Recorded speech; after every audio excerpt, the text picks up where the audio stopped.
에이씨, 또 하루가 지났는데 내 파이 지갑은 여전히 그냥 멈춰있는 숫자일 뿐이네요. 지우씨, 솔직히 말해봐요.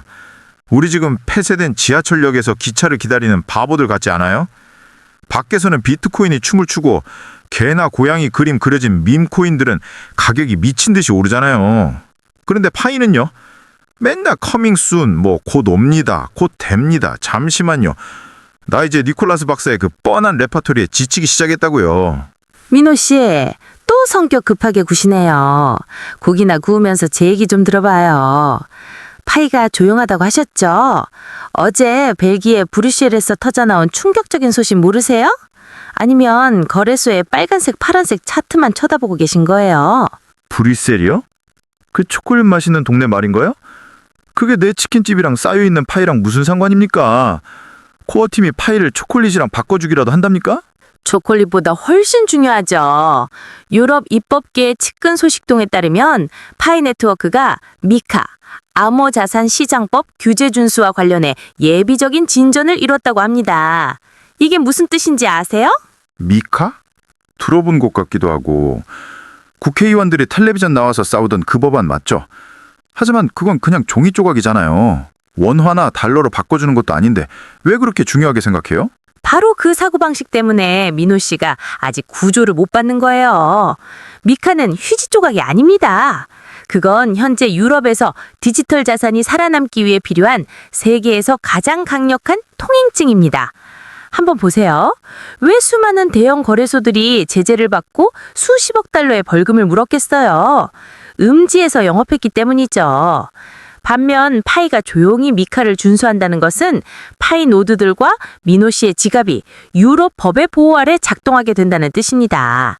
이것은 유로를 파이로 혹은 그 반대로 환전하는 결제 게이트웨이들이 정부의 금지 걱정 없이 문을 활짝 열게 해줍니다.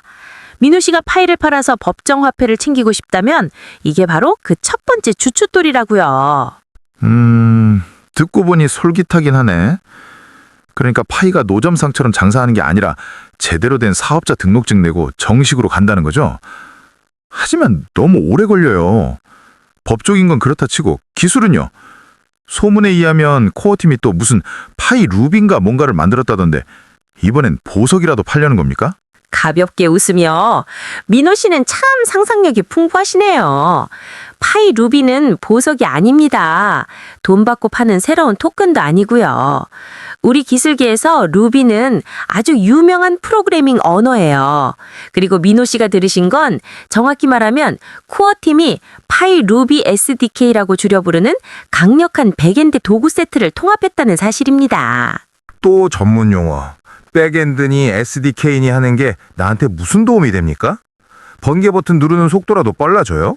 그건 민호 씨의 파이 슈퍼마켓에서 결제가 가능하게 도와줍니다. 상상해보세요.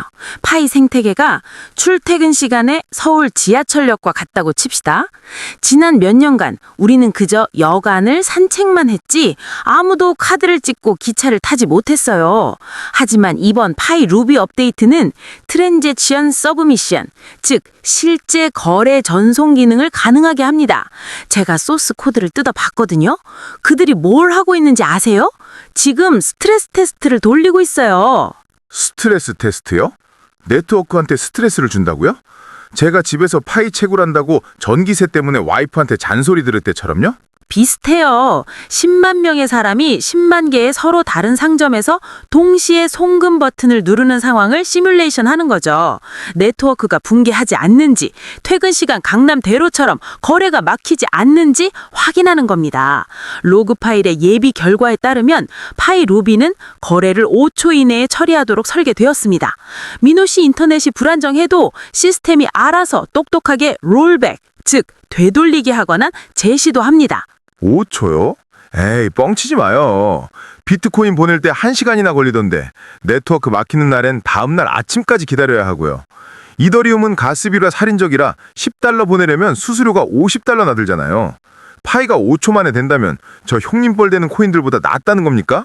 그게 바로 핵심입니다. 파이는 디지털 금이라서 금고에 넣어두면 느려도 상관없어요. 하지만 파이는 커피 한 잔, 짜장면 한 그릇 사 먹으려고 태어났습니다. 밥 먹고 결제 기다리느라 1시간 서 있어야 한다면 누가 쓰겠어요. 그래서 파이 루비는 이 비행기에 방금 장착한 제트 엔진인 셈입니다. 하지만 아직 안 끝났어요. 가장 무시무시한 건 제가 지금부터 말할 2가지 이름에 있습니다. 왜 파이가 진정한 패권제가 될 수 있는지 설명해 줄 겁니다. 잘 들으세요. 바로 체인링크와 코스모스입니다. 또 영어네, 영어. 체인링크는 쇠사슬이고 코스모스는 우주입니까? 무슨 공상과학 영화 같아요. 공상과학이 전혀 아니에요. 만약 파이가 하나의 도시라면 체인링크는 그 도시와 바깥 세상을 연결하는 전선이자 인터넷망입니다. 그리고 코스모스는 파이를 비트코인이나 이더리움 같은 다른 도시들과 연결하는 고속도로 시스템이죠. 이 두 신과 같은 존재가 없다면 파이는 영원히 자기들끼리만 노는 외로운 오아시스일 뿐입니다. 하지만 그들이 있다면 판도가 완전히 바뀝니다. 왜 이 쇠사슬이 생존이 걸릴 만큼 중요한지 설명해 드릴게요. 체인링크 문제로 돌아가 보죠. 민호 씨, 이렇게 생각하면 빠를 거예요. 파이 블록체인은 아주 안전한 방공호, 벙커 같습니다. 들어갈 수도 나갈 수도 없죠. 파이게스는 기가 막히게 잘 새지만 바깥 세상에 대해서는 눈먼 장님이자 귀머거리입니다. 오늘 1달러가 몇 원인지, 한국 국가대표팀이 축구 경기에서 이겼는지 졌는지 전혀 모른다는 거죠. 모르면 어때요? 파이는 파이지. 달러나 축구가 무슨 상관입니까? 전 파전 한 접시에 파이 몇 개인지가 중요할 뿐이라고요. 그게 단순하게 생각해서 그런 거예요. 파이가 글로벌 화폐가 되려면 결제하는 바로 그 순간에 현실 세계 환율을 반드시 알아야 합니다.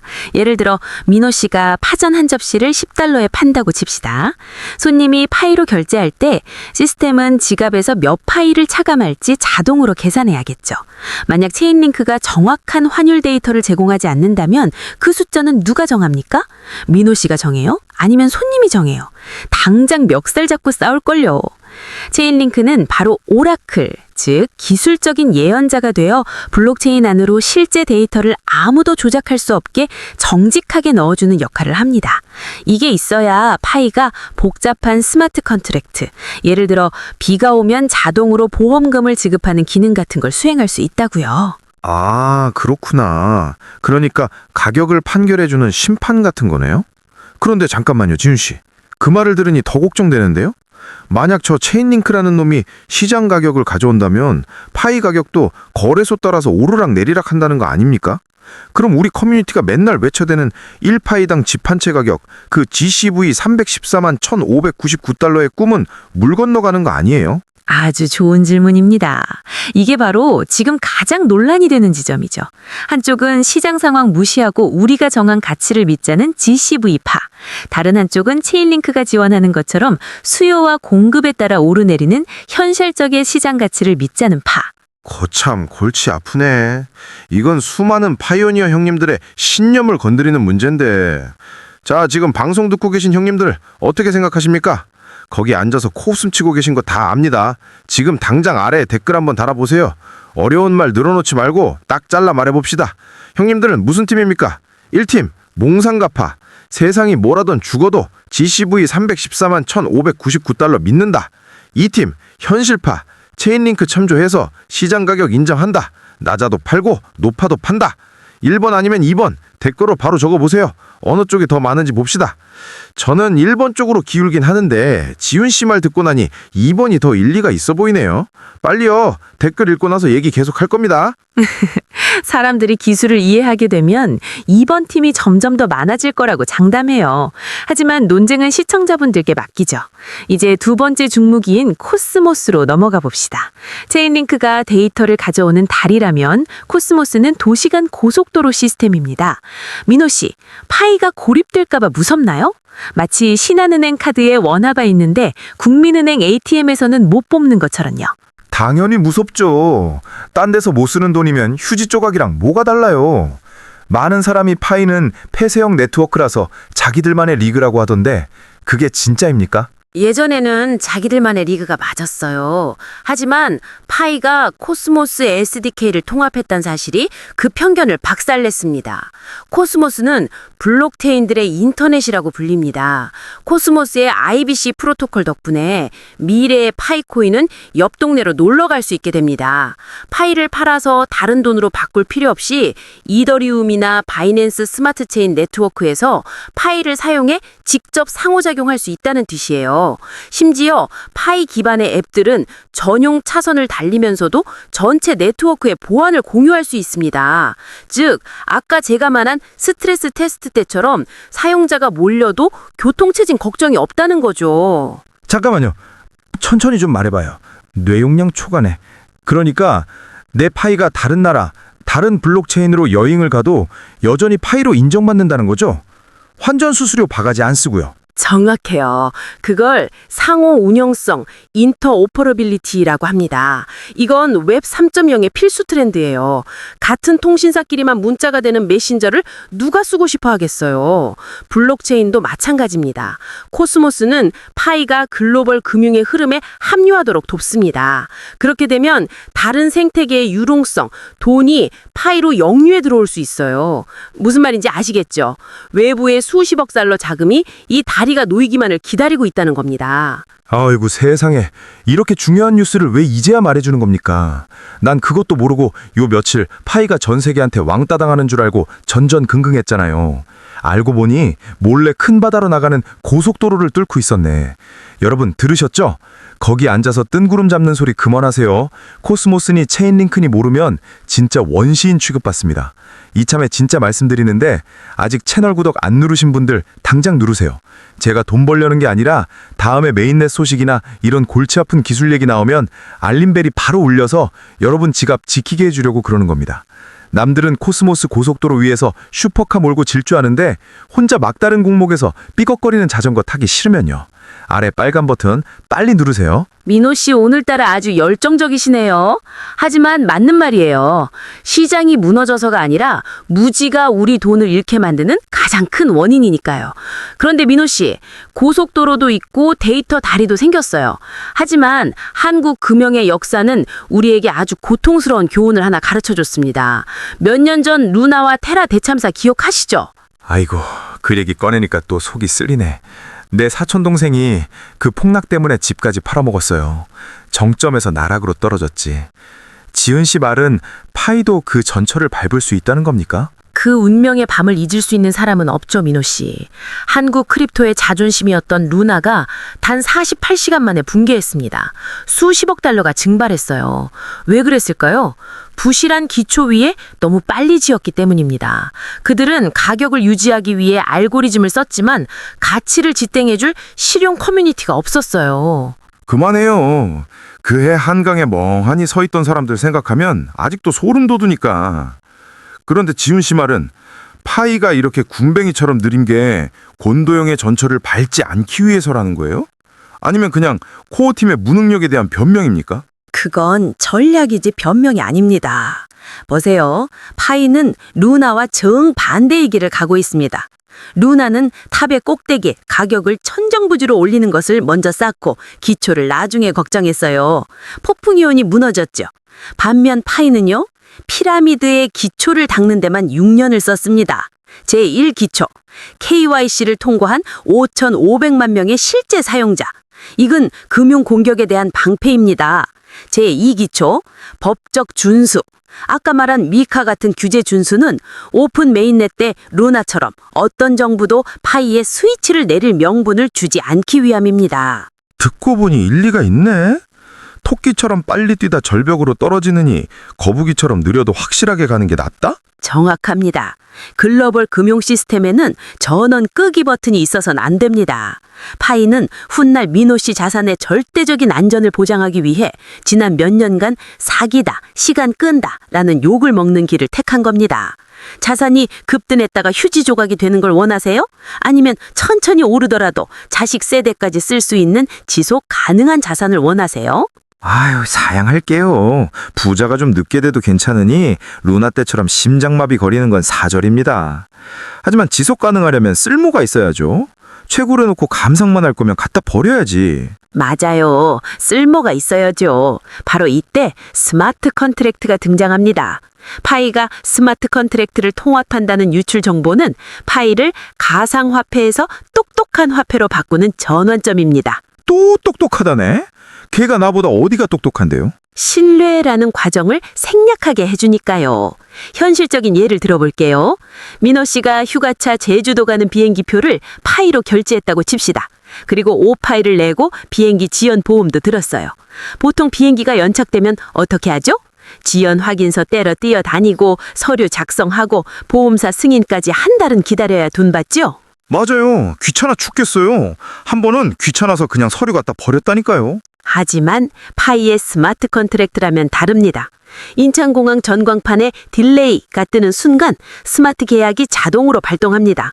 체인링크 덕분에 비행 정보를 스스로 가져와서 자동으로 민호 씨 지갑에 보상금 50파이를 쏴줍니다. 신청서도 필요 없고 직원 승인도 필요 없고 아무도 민호 씨 돈을 떼먹을 수 없습니다. 돈이 조건이 충족되면 무엇을 해야 할지 스스로 아는 겁니다. 우와, 그거 물건이네. 그러니까 돈 내고 물건 받기가 완전히 자동화된다는 거죠? 그렇습니다. 상상을 넓혀보세요.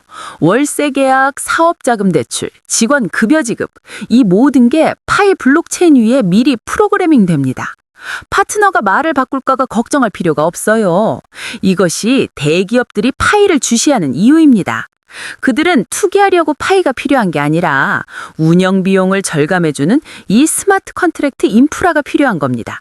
그리고 그들이 이 인프라를 쓰려면 민호 씨의 파이를 사서 네트워크 수수료, 다스비를 내야 합니다. 그때야말로 파이의 희소성이 진짜로 시작되는 거죠. 아하, 이제 알겠네.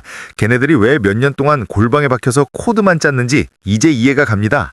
알고 보니 돈 관리하는 로봇을 만들고 있었구먼. 그런데 잠깐, 기술이 높을수록 리스크도 크잖아요. 요새 카카오톡 보면 지갑 해킹당했다고 아우성이던데 스마트 컨트랙트에 오류가 있는 거 아닙니까? 스마트 컨트랙트 오류가 아니라 사람의 뇌가 해킹당해서 그렇습니다. 2026년의 사기꾼들은 더 이상 어설픈 수법을 쓰지 않아요. 그들은 민호 씨 같은 초보자를 사냥하기 위해 AI와 딥페이크를 씁니다. 설마.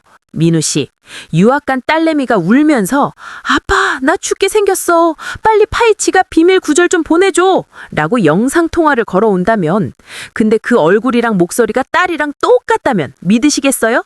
이봐요. 농담이 너무 심하잖아. 목소리는 흉내낸다 쳐도 영상 보고 영상 통화하는데 어떻게 가짜일 수가 있어. 다 됩니다. 딥페이크 기술은 이제 얼굴 샘플 3초만 있어도 실시간 영상을 만들어냅니다.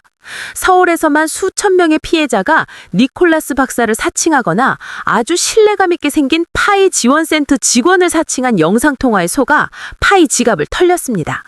지갑 업그레이드 하세요 라는 말에 깜빡 속아서 24개 비밀 단어를 불러준 거죠. 그리고 펑! 30초 뒤에 지갑 잔고는 0이 됩니다. 세상에, 그럼 도대체 어떻게 막습니까? 이제 전화도 받지 말까요? 생존 원칙은 딱 하나입니다. 절대 무슨 일이 있어도 정식 파이 브라우저 지갑 외에는 24개 비밀 구절을 입력하지 마세요. 니콜라스 코칼리스 할아버지가 꿈에 나타나서 비밀번호 달라고 해도 NO라고 하세요. 파이 지갑은 비수탁형, 넌 커스터디얼입니다. 비밀번호 잃어버리면 끝이에요. 비밀번호 찾기 버튼도 없고 돈 찾아주는 고객센터도 없습니다. 블록체인은 아주 냉혹해서 민호 씨가 속아서 보낸 건지 자발적으로 보낸 건지 구분 안 해줍니다. 등골이 서늘하네. 집에 가서 와이프한테 당장 일러둬야겠어요. 우리 와이프가 귀가 얇거든요. 이거 원 파이 지갑 지키는 게 금고에 금괴 지키는 것보다 더 살떨리네. 조심해서 나쁠 건 없죠. 이제 왜 우리가 버티고 있는지 희망적인 부분을 봅시다. 누가 파일을 쓰냐고 물으셨죠? 글로벌 노드 지도를 보세요.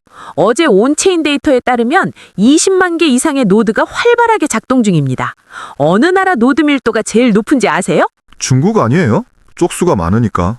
아니면 베트남? 베트남 형제들이 파이에 미쳐 있던데. 우리 대한민국이 세계 탑3 안에서 베트남, 일본과 치열하게 경쟁 중입니다. 강남이나 마포 같은 번화가에 가면 파이 결제를 받는 가게들을 찾을 수 있어요. 몰래 숨어서 하는 게 아닙니다. 파이로 K-팝 콘서트 티켓을 바꾸고 고려 인삼을 사고 미용 시술을 받아요. 심지어 어떤 수출 기업들은 은행 환전 수수료를 아끼기 위해 베트남 파트너와 소액 주문을 파이로 결제하기 시작했습니다. 정말요? 파이로 인삼을 살 수 있다고요? 난 퀵서비스 기사님들이 자판기 커피 마실 때나 쓰는 줄 알았지. 그건 5년 전 얘기죠. 지금 파이의 돈줄은 실제로 흐르고 있습니다. 블록체인 데이터는 일일 거래량, 데일리 트랜잭션이 분기마다 300%씩 성장하고 있음을 보여줍니다. 이게 가격보다 더 중요해요. 왜냐하면 화폐의 유통 속도, 벨로시티 오브 머니를 만들어내기 때문입니다. 가만히 있는 파이는 죽은 파이입니다. 파이로 인삼을 사고 인삼 판 사람이 그 파이로 쌀을 사고 쌀 판 사람이 기름을 넣고 이게 바로 경제입니다. 생태계가 이렇게 커지면 고작 쓰레기 밈코인들처럼 고래 몇 마리가 가격을 조작할 수 있을까요? 불가능합니다. 지윤 씨 말을 들으니 이제야 눈이 좀 트이는 것 같네요. 내가 앉아서 신세 한탄이나 할 동안 세상 사람들은 밖에서 시끌벅적하게 장사하고 있었구나. 그런데 말입니다. 하나만 더 물어봅시다. 사고 파는 건 좋은데 가격이 문제잖아요. 누구는 314달러로 하고 누구는 6,700달러로 하고 도대체 뭐가 맞는 가격입니까? 아니면 그냥 입맛대로 부르는 게 값입니까? 100만 불짜리 질문이네요. GCV 314만 1,539달러. 글로벌 합의 가치. 파이 숫자를 상징하는 아주 아름다운 숫자죠. 하지만 민호 씨, 솔직해집시다. 만약 지금 당장 파이가 그 가격이라면 민호 씨는 어떻게 하실래요? 입 아프게 뭘 물어요. 싹 다 팔아야지. 당장 팔아서 강남에 빌딩 사고 슈퍼카 뽑고 세계 일주 가야죠. 그거예요. 문제는 바로 민호 씨의 그 대답에 있습니다. 만약 5,500만 파이오니어가 다 민호 씨처럼 비싸지면 팔아서 현금 챙겨야지라고 생각한다면 누가 삽니까? 민호 씨가 팔아치우려고만 하는데 누가 1파이에 30만 달러, 약 4억 원을 주고 사겠어요. 매도, 파는 압력이 매수, 사는 압력보다 수십억 배 크다면 가격은 눈 깜짝할 새 영원이 됩니다. 이건 예외 없는 잔혹한 수요와 공급의 법칙입니다. 그렇네. 내가 팔려면 살 놈이 있어야 하는데 다 팔려고 하면 살 사람이 없겠네. 그럼 GCV는 그냥 그림의 떡입니까? 그림의 떡이라기보다는 장기적인 목표죠. 하지만 현재 파이의 가치는 실질 가치의 법칙 위에 세워져야 합니다. 김치 프리미엄 아시죠? 왜 한국에서 비트코인이 세계보다 비쌀까요? 한국 사람들이 그것을 필요로 하고 간절히 원하기 때문입니다. 파이도 마찬가지예요. 사람들이 스마트 컨트랙트 수수료를 내기 위해 파이가 필요하고 국경 없이 물건을 사기 위해 파이가 필요하고 은행보다 싸게 송금하기 위해 파이가 필요해질 때 가격은 지속 가능하게 오를 겁니다. 31만 4,159달러만 쳐다보고 실망하지 마세요. 오늘 1파이로 쌀국수 한 그릇을 먹고 내일은 옷 한 벌을 사고 내년에는 오토바이 한 대를 살 수 있다는 점을 보세요. 그런 점진적인 성장이 민호 씨를 벼락부자가 아니라 진짜 부자로 만들어줄 겁니다. 알겠어요. 그러니까 하루아침에 대박은 꿈도 꾸지 마라. 경제에 스며들 때까지 기다려라. 좋습니다. 끈질기게 살아남아서 팔 수만 있다면 가격 좀 낮아도 참겠습니다. 맞아요. 우리는 2030년의 비전을 이야기하고 있는 겁니다. 민호 씨, 우리 대한민국이 전쟁의 폐허 속에서 끈기와 단결로 한강의 기적을 이뤄냈잖아요. 파이 네트워크도 디지털 세상에서 그와 비슷한 기적을 짓고 있습니다. 이건 단순한 가상화폐가 아닙니다.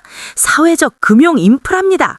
베트남의 농부가 서울의 회사원에게 직접 커피를 팔고 은행 중개 없이 수수료 0원으로 3초 만에 결제하는 세상.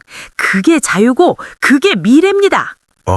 지훈 씨 말을 들으니 갑자기 내 지갑에 있는 파이 몇천 개가 어깨를 짓누르는 것처럼 무겁게 느껴지네요. 내가 그냥 돈을 캐고 있는 게 아니라 후손들이 달릴 고속도로에 벽돌 한 장 얹고 있는 거였구나. 그럼 결론적으로 지금 제가 해야 할 일은 뭡니까?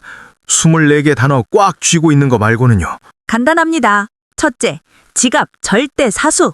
모든 링크, 모든 딥페이크 유혹을 조심하세요. 둘째, 공부. 영혼 없이 번개 버튼만 누르지 마세요. 파이 브라우저 쓰는 법, 생태계에서 거래하는 법을 배우세요. 셋째, 인내.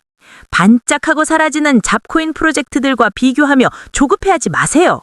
최후의 승자는 끝까지 남는 자입니다. 좋았어. 접수했습니다. 이 꽉 막힌 머리를 깨우쳐줘서 고마워요, 지윤 씨. 시청자 여러분, 그리고 친애하는 파이오니어 여러분, 이 여정은 아직 멀고 험난합니다. 하지만 기억하십시오. 우리는 혼자가 아닙니다. 전 세계 5,500만 형제들이 함께하고 있습니다. 오늘 이 소식이 도움이 되셨다면 밖에서 믿음을 잃어가는 동료들을 위해 좋아요와 공유 버튼 누르는 거 잊지 마세요. 저는 늙었지만 더 이상 멍청하지 않은 파이오니어 민호였습니다. 그리고 지훈이었습니다. 기억하세요. 블록체인은 거짓말을 하지 않습니다. 흔들리는 건 사람의 마음뿐입니다. 믿음과 지식을 굳건히 지키십시오. 폭발적인 오픈 메인넷 시대에 다시 뵙겠습니다. 안녕히 계십시오.